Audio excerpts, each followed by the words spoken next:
Well, that didn't take long. Stardust Racers has already vallied less than a month after its trims were installed. Here's what went wrong and why this design is now a little bit flawed.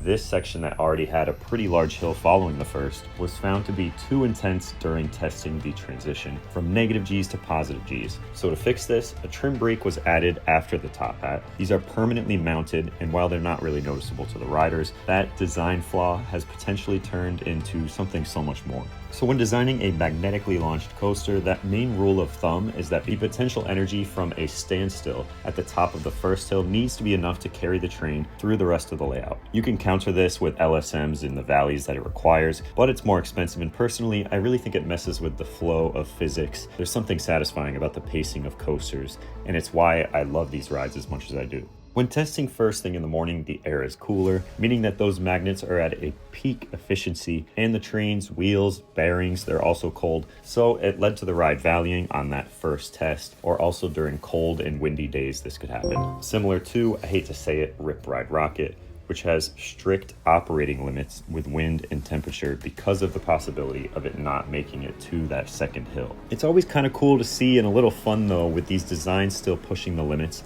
and how computers still can't do everything perfectly versus these real-world physics situations. My money is on that this will happen again, but it's just something that they're going to have to deal with.